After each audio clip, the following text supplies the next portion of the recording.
বন্ধুরা, শম্পা লাইফস্টাইলে আপনাদের স্বাগতম। আপনারা কেমন আছেন? আশা করি খুবই ভালো আছেন। তো আপনারা জানেন, আমার আগের ভিডিওগুলো দেখলে বুঝতে পারবেন আমার খুব অসুস্থ, মানে শরীর খারাপ হয়েছিল, অপারেশন করতে হয়েছিল। তো সেই সময় কিন্তু মা একটা মানসিক করেছিল তারা মায়ের মন্দিরে। তো আজকে কিন্তু সেখানেই যাচ্ছি। তো মা বাবা আগেই চলে যাচ্ছে, দেখতে পাচ্ছেন, আর নৌকায় করে যাচ্ছে। আর এখানে কিন্তু আপনাদের দাদাভাই পৌঁছে দিতে গেছিলো, ওই জন্য আপনাদের দাদাভাই কিন্তু এই ভিডিওটা আমাকে করে দিয়েছে। তো আপনাদের দাদাভাই হচ্ছে নৌকো পর্যন্ত তুলে দিয়ে আসলো বাইকে করে, যেহেতু বাইকে তো সবাই ধরবে না, ওই জন্যে বাবা মাকে আগে পৌঁছে দিয়ে আসলো। আর আমাদের বাড়ি থেকে অনেকটাই দূরে। তো এটা কিন্তু আমার আর একটা মামার বাড়ি। তো সেখানেই কিন্তু আমার মা মানসিক করেছিল, আর সেখানটায় মন্দির আছে ভীষণ জাগ্রত। তো সেই মন্দিরেই মানসিক করেছিল। তারপরে কিন্তু আমরা গেছিলাম সেখানে। তো আমরা দেখতেই পাচ্ছেন এসে গেছি, আমি, মেয়ে আর আপনাদের দাদাভাই। তার কিছুক্ষণ আগে কিন্তু মা বাবা চলে এসেছিল। তো এখানটায় আমরা যা যা দেবো বলেছিলাম নিয়ে চলে এসেছি। তো এখানটায় কিন্তু সব সাজিয়ে দিয়েছে সুন্দর করে, মা সুন্দর করে সব পুষ্পপত্রে সাজিয়ে দিয়েছে। শাখা, শাড়ি, আলতা, সিঁদুর, বাবার জন্যে ধুতি, আর হচ্ছে কি গামছা, আর যেগুলো গেঞ্জি টেঞ্জি, আর পূর্ণপাত্র সাজাতে যেগুলো মশলা, সবজি, চাল, ডাল, যা যা লাগে সব কিছু। আর এখানে এই মন্দিরে আমি কিন্তু চলে এসেছি। তো মন্দিরের ভেতরে এবার আমি যাচ্ছি। তো দেখুন, এখন মন্দিরে কিন্তু কেউ নেই সেভাবে, একদম 3-4 জন রয়েছে। তো পরে আমি আপনাদের দেখাবো এই মন্দিরে কত লোক ভর্তি হয়েছে। আর সত্যি কথা বলতে এই মন্দিরটা ভীষণ জাগ্রত। এখানটায় যে এসে যে মনস্কামনা পূর্ণ করে, তো তার সেই মনস্কামনা পূরণ হয়। তো এই যে আমার ঠাম্মা, এটা কিন্তু আমাদের মামার বাড়ি হয়। তো আমরা দিদা বলি না, আমরা ঠাম্মা বলে রাখি। এই হচ্ছে আমাদের মধ্যে একটু অন্যরকম তুলনা। তো যাই হোক, আর এই যে মন্দিরের মা, তো এটা দাদু কিন্তু নিজে হাতেই করে। আমার দাদু, মামার বাড়ির দাদু নিজে হাতে করেই তৈরি করে কিন্তু এই মন্দিরে পুজো হয়। তো এইটা কিন্তু মানে আমার ঠাকুমাকে স্বপ্ন দেখিয়েছিল যে নিজে হাতে ঠাকুর তৈরি করে এই মন্দিরে প্রতিষ্ঠা করে পুজো করতে হবে। আর হচ্ছে ভর হয় ঠাকুমার। তো ভীষণ জাগ্রত, ভীষণ জাগ্রত। আর এখানটা কিন্তু আমি একটু প্রণাম করে নিলাম, যেহেতু আজকে আমার মানসিক। আর আমি যেই শাড়ি, ব্লাউজ, মানে যা নতুন জামা কাপড় পরেছি সবই কিন্তু আমার বাপের বাড়িতে দিয়েছে। তো যেহেতু আমার নতুন ড্রেস পরে আজকে যেতে হবে, ওই জন্য। আর এখানটা কিন্তু সব গোছানো, আমি আপনাদেরকে ভিডিও করে দেখিয়ে দিচ্ছি যে আজকে কী কী। আর তো ঠাকুরকে আগে প্রণাম করলাম, তারপরে কিন্তু আমি আমার ঠাম্মাকে প্রণাম করলাম। তো আমার ঠাম্মাকে প্রণাম করেছি। তো আমার ঠাম্মা বলছে প্রণাম করতে হবে না, ঠাকুরের সামনে প্রণাম করতে হয় না। তো উনি তো মুক্তির দেবী, উনি হচ্ছে একটা সাধারণ মুক্তি, আর ইনি হচ্ছে জ্যান্ত দেবী আমার কাছে।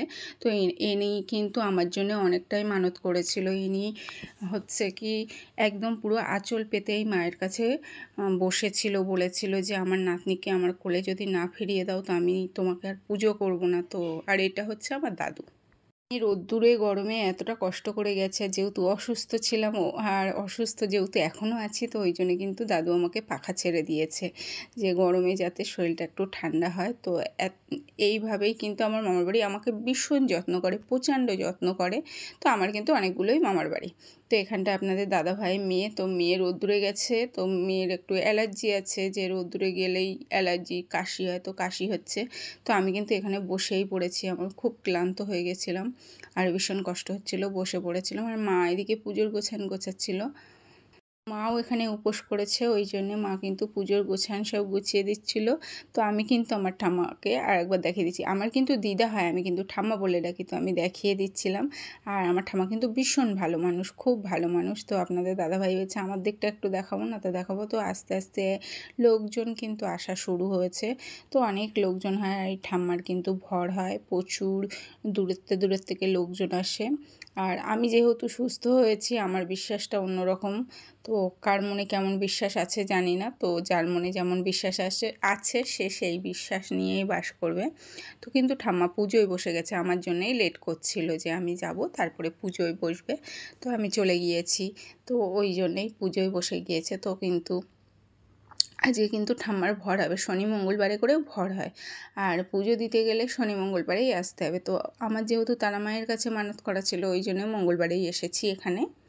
তো ঠাম্মা কত সুন্দর করে পুজো করে আর মাকে ডাকে, আরাধনা করে। মায়ের আরাধনা শুনে কিন্তু মা চলে আসে ঠাম্মার মধ্যে।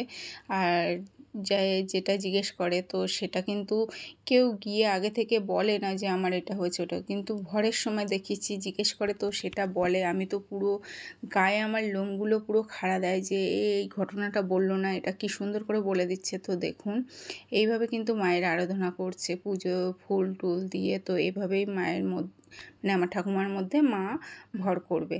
তো আমরা বর্ধমানে গিয়েছি, যাইনি অবশ্য, শুনেছি বর্ধমানে কৃষ্ণকালী মায়ের শক্তি কিংবা কৃষ্ণকালী মায়ের প্রতি একটা সবার যে টান আছে, সবাই জানে কৃষ্ণকালী মায়ের সম্বন্ধে। তো আজকে কিন্তু আমি আমার ঠাম্মার তারা মায়ের হচ্ছে জাগ্রত যে তারা মা, তো তার আজকে দেখিয়ে দিলাম। আর এখানে কিন্তু ভীষণ ভীষণ জাগ্রত, তো যে যেটা মন থেকেই চায় সেটাই পায়। তো এইবার ভরে বসে গেছে, আর ঠাম্মার কিন্তু অনেক বয়স হয়েছে, তো এই পুজোটা ঠাম্মাই করে। আর প্রচুর প্রচুর পরিশ্রম করে ঠাম্মা মন্দিরের জন্য। আর কত দূরের থেকে লোক আসে, তো দেখতেই পাচ্ছেন এখানে ভরে বসে গিয়েছে, আর ভরে অনেকে কথা দিচ্ছে অনেক দূরের থেকে। তো আমি এখানটার ভয়েসগুলো কাটতে বাধ্য হলাম একটাই কারণে, যেহেতু এখানে অনেকের অনেক রকম কথাবার্তা হচ্ছে, তো সেগুলো আমার বলা উচিত না কিংবা সেগুলো আপনাদের সামনে জানানো উচিত না। তো ওই জন্য আমি ভয়েসগুলো কেটে দিয়েছি। জাস্ট আমি পুজোর ভিডিও আর যে ভর হয়েছে ওটা আমি কিন্তু মিউট করে মানে ভয়েসগুলো কেটেই দিয়েছি আমি, দিয়ে আপনাদের দেখাচ্ছি। তো দেখুন এখানটায় প্রচুর লোকজন, আর দাদু কাসর বাজাচ্ছে, আর অনেক লোকজন, আরও লোকজন কিন্তু ওই সাইডে বসে রয়েছে। আমি যেহেতু মন্দিরের ভেতরে রয়েছি ওই জন্য বেশি লোকজনকে দেখাতে পারছি না। এবার কিন্তু ঠাম্মা পুজো শেষ হয়ে গিয়েছে, পুজোর আরতি করছে।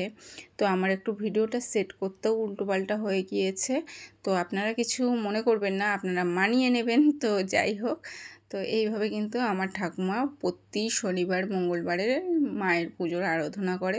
আর অনেক লোকজন আসে, আর এমনি তো প্রতিদিনই এখানটায় পুজো হয়। তো যেহেতু আমি এখান থেকে বেঁচে ফিরেছি মানে আমার বিশ্বাসটা অন্যরকম, আর আমার বাবা মা সবারই বিশ্বাস অন্যরকম। আমরা এখান থেকে অনেক অনেক উপকার পাই। তো যাই হোক, যেভাবে আমার মা মানত করেছিল যে এই জিনিস দিয়ে আমি পুজো দেবো, মানত পূরণ করব আমার মেয়ে সুস্থ হয়ে বাড়ি আসলে, তো আজকে কিন্তু সেইভাবেই সব কিছু আমরা গুছিয়ে নিয়ে গেছি, গিয়ে কিন্তু পুজো দিয়েছি। আর এই খরচাটা পুরো আমার মা করেছে। তো এরপরে কিন্তু আমার এখনও আর একটা মানত আছে, সেটা আমার শ্বশুরমশাই দেবে। তো এবছর হয়ে যেত, তো এবছর হলো না। এবছর চৈত মাসের 2 তারিখে যখন উত্তরী দেয় তখন কিন্তু ওই যে হচ্ছে ওজন করার যে ব্যাপারটা থাকে, তখন আমার ওজন দেবে বলেছিল আমার শ্বশুরমশাই। তো সেটা হয়নি, সামনের বছর হবে, যেহেতু আমাদের সে সময় একটু সমস্যা ছিল, আতুর চলছিল, ওই জন্য হয়নি। তো কিন্তু দেখো আমার ঠাম্মা কত সুন্দর করে ঠাকুরকে বরণ করলো, ভর হলো, ভরের পরে কিন্তু আরতি করলো, তারপরে এখন বরণ করছে, মানে একটার পর একটা মানে যা করছে ঠাম্মা, আমার তো মুগ্ধ হয়ে যাচ্ছি। তো আমার ভীষণ ভালো লাগে, এই মন্দিরে গেলে না আমার পুরো মনে শান্তি চলে আসে অন্যরকম। আমি প্রায় এখন চলে যাই আমার ঠাম্মার কাছে, কারণ একটা বছর আমি আমার ঠাম্মার কাছে যেতে পারিনি। আর আগেই তো বললাম আমি দিদা বলি না, ঠাম্মা বলে, আমাদের হয় দিদা। তো যাই হোক, প্রচুর পরিশ্রম করে। আর তার থেকেও বড় কথা, আমার মা যে মানতটা পূরণ করেছিল, আমার মায়ের কোলে আমি ফিরে এসেছি, এর থেকে আমার জীবনে আর বড় চাওয়া পাওয়ার কিছুই নেই। তো আমার মায়ের আমি একটাই সন্তান, একটাই মেয়ে, তো যদি সন্তানের কিছু হয় সেই মার অবস্থা কী হয় মা বাবার, সেটা আমি বুঝি। তো যাই হোক, ভগবান চেয়েছিল ওই জন্য ফিরে এসেছি অবশ্য। তো ঠাম্মা পুজো করছে, পুজো আরতি সবই করছে, আর আমি বসে বসে সেই ভিডিওগুলো করছি, আমার ভীষণ ভালো লাগছে। আর তোমাদেরকেও দেখাচ্ছে। আর এখানটায় যত ঠাকুর আছে কিন্তু সবই কিন্তু আমার দাদু নিজে হাতে করে, কারণ এখানটায় স্বপ্ন দেখিয়েছিল দাদুকে আর ঠাম্মাকে যে নিজে হাতে ঠাকুর করেই পুজো দিতে হবে, তো সেই হিসেবেই কিন্তু এখানটায় পুজো দেওয়া হয়। তো তারপরে দেখুন আপনাদের দাদাভাই কিন্তু এখানটায় এসে ঘুমিয়ে পড়েছিল, মানে মামা শ্বশুরবাড়ি এসে ঘুমিয়ে পড়েছে, ঘুমিয়ে ফ্রিজ থেকে মানে উঠে ফ্রিজ থেকে ঠান্ডা জল নিয়ে খাচ্ছে। আর মামা শ্বশুরবাড়ি আসলে যে কতটা আদর পায় সেটা আমি আপনাদের বলে বোঝাতে পারবো না, সেটা দেখো। আর আমি ওখানে বসে কষ্ট করে পুজো দেখছি, আর ও এখানে এসে ঘুমিয়ে নিচ্ছে, যেহেতু ও পরিশ্রম করে ওই জন্য ও ঘুমোচ্ছে। হয়েছে। তারপরে কিন্তু আমাদের পুজো শেষে মামি কিন্তু আমাদের জন্য রান্না করেছিল। এই যে আমার মামি, তো মামিকে দেখিয়ে দিচ্ছি। তো মামি কিন্তু আমাদেরকে অনেক কিছুই খেতে দিয়েছিল, কারণ পুজোর পরে আমরা আসতে মানে মাছ মাংস যেটাই খাবো খেতে পারবো, কোনো অসুবিধা নেই। সকাল থেকে না খেয়েছিলাম। তো মামি এখানটায় রান্না করেছিল আম ডাল আর উচ্ছে ভাজা, পটল ভাজা, আর করেছিল মাছের ঝোল, আর পাঙাশ মাছের ঝোল করেছিল। তো সুন্দর রান্না করে আমার মামি, ভীষণ সুন্দর রান্না করে। তো বেলা হয়ে গিয়েছে তো বেশি ভাত খেতে পারলাম না, তো মামি সুন্দর করে আমাদেরকে গুছিয়ে দিয়েছিল। আমরা সবাই খেতে বসেছি। এই সময় কিন্তু আপনাদের দাদাভাই ফোন ধরেছিল, ওই জন্য ওকে দেখাতে পারলাম না। আমি, মা, মেয়ে, আমার বাবা সবাই বসে গেছিলাম। এইবার তোমাদের দাদাভাই বসবে, মানে ও হচ্ছে ফোনটা ধরছিল বলে ওই জন্য বসতে পারেনি। তো এবার বসবে। আর ভীষণ ভীষণ আনন্দ হয় মামার বাড়ি গেলে। আর ওখানে আমার একটা বোন আছে, মামাতো বোন। তো এখানে কিন্তু এই যে আমার মামাতো বোন তো পরীক্ষা দিতে গিয়েছিল। আমার মামাতো বোনে কলেজে পড়ে, ফার্স্ট ইয়ার, তো ওর পরীক্ষা চলছে, ওই জন্য ও পরীক্ষা দিতে গেছিলো। তো ওর জন্য অপেক্ষা করছিলাম। তো এবার কিন্তু বাড়ি এসেছে।